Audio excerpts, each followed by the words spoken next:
Mes bien chers frères, il vit et il crut. Voilà ce que dit saint Jean dans son évangile en parlant de lui-même, lui qui est arrivé le premier au tombeau, après que Marie-Madeleine se rendant au grand matin au tombeau pour embaumer le corps de Jésus avec les parfums. Elle n'a pas eu le temps de le faire lors de sa mise au tombeau. Voilà qu'elle trouve le tombeau vide.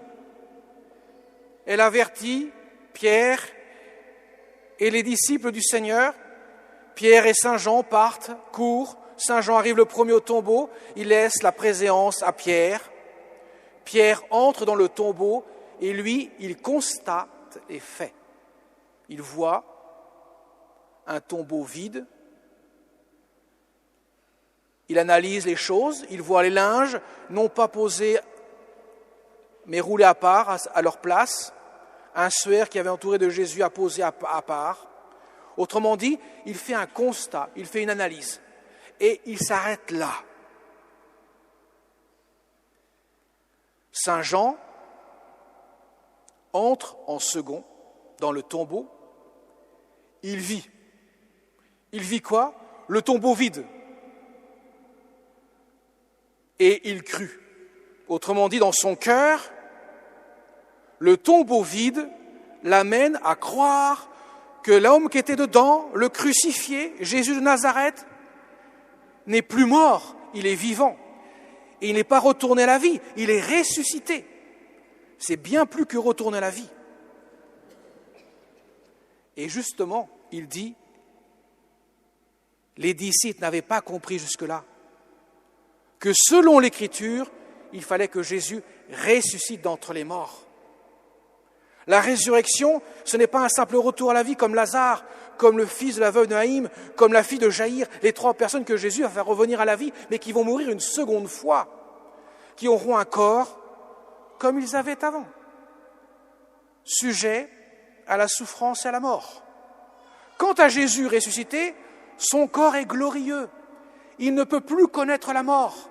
Il appartient déjà au ciel, à l'éternité. Même si sa gloire est voilée, elle ne sera que dévoilée qu'après, lorsqu'il montera au ciel le jour de l'ascension.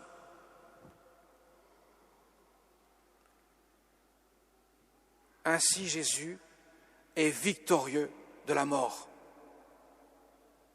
Il n'est plus là, dans le tombeau. D'ailleurs, les anges diront, « Pourquoi cherchez-vous le crucifié ?» à Marie-Madeleine et aux autres femmes. Pourquoi? Il n'est plus ici, il est vivant. La résurrection, c'est la victoire définitive de l'amour sur la haine, le péché. Péché qui est la haine de Dieu, ou du moins le refus de Dieu, même s'il n'est pas conscient. C'est la victoire de la vie sur la mort. Désormais, la mort n'est plus une fin en soi. Désormais, la mort est une Pâque. Pâque veut dire passage en hébreu. Effectivement, notre mort, que nous connaîtrons tous un jour, ne sera qu'un passage, car tous nous ressusciterons. Tous sans exception, même les damnés ressuscitent. Pas pour la même gloire, pas pour la même chose, bien sûr, évidemment. Et la résurrection est une victoire de la mort. Alors effectivement, le ciel, le corps est glorieux. Le corps ne peut plus connaître la mort. Le corps ne peut plus connaître la souffrance. Jésus montre que par l'offrande de sa vie sur la croix, il a délivré l'homme des affres de l'enfer. Ainsi, mes chers amis, cette victoire du Christ, nous la connaissons dans la foi dès ici-bas. Saint Jean croit. Et lorsqu'ils verront le Christ ressuscité, ils ne le reconnaîtront pas de leurs yeux de chair, car il n'est plus de ce monde, il est de l'éternité. À chaque apparition, il sera méconnaissable, parce qu'il n'est pas revenu à la vie, il est ressuscité. Le tombeau a laissé place à la résurrection, à la vie éternelle. Car la résurrection est un vrai mystère. Voilà pourquoi, mes chers amis, La résurrection, personne ne l'a vu se faire. Jésus n'est pas relevé comme Lazare s'est relevé de son linge l'entourant, de son linceul, sortant de son tombeau. Jésus est ressuscité, mais ce mystère est tellement grand qu'il ne peut être vu par les yeux de l'homme sur terre.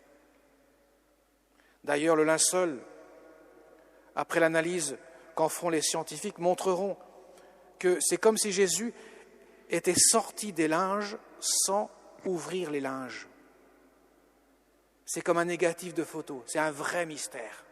Ça montre bien, mes chers amis, que la résurrection ne peut pas être observable aux yeux de chair. Voilà pourquoi les apôtres, les disciples vont passer de la vision de l'homme Jésus à la foi en Dieu le Fils dans un corps humain glorifié. Jusqu'à maintenant, la foi était centrée sur le fait que cet homme-là, Jésus de Nazareth, est Dieu. Ils voient l'humanité de Jésus et ils croient que cet homme-là est Dieu. Mais leur foi est chancelante, elle n'est pas encore plénière. D'ailleurs Saint Jean le dit bien, les disciples n'avaient pas compris. Maintenant, désormais, non seulement ils ne verront plus l'homme Jésus qu'ils ont connu de leurs yeux de chair, ils verront un homme avec des plaies transpercées, mais qui ne sera pas reconnaissable comme celui qu'ils connaissaient depuis 3 ans. Car Jésus laisse place au mystère. Il demande à ses apôtres, en quelque sorte à ses disciples, ne me connaissez plus seulement par l'humanité. Connaissez-moi dans la foi. C'est là que vous me rejoindrez. C'est là que j'instaure le royaume, dans les cœurs qui s'épanouissent dans la foi. Voilà pourquoi, mes chers amis, la résurrection est un mystère de foi. Comme le mystère de l'Eucharistie. C'est un mystère de foi. Je ne vois qu'un bout de pain, et pourtant ce n'est plus du pain. C'est réellement, substantiellement, le corps de notre Seigneur Jésus. Alors, mes chers amis, une personne était dans une grande joie ce jour-là, évidemment. Non seulement Marie-Madeleine, les apôtres, mais encore plus profondément, celle qui a toujours accompagné son Fils, son divin Fils, celle qui était toujours à ses côtés, celle qui était au pied de la croix, celle qui est restée debout, stabat mater, la mère debout au pied de la croix, communiant intimement à l'amour de son Fils. Elle est dans la joie, car enfin, le mystère est accompli. La résurrection est la victoire de Dieu sur le péché, la victoire du Fils de Dieu qui a conduit l'homme ainsi à pouvoir connaître l'éternité bienheureuse. Amen.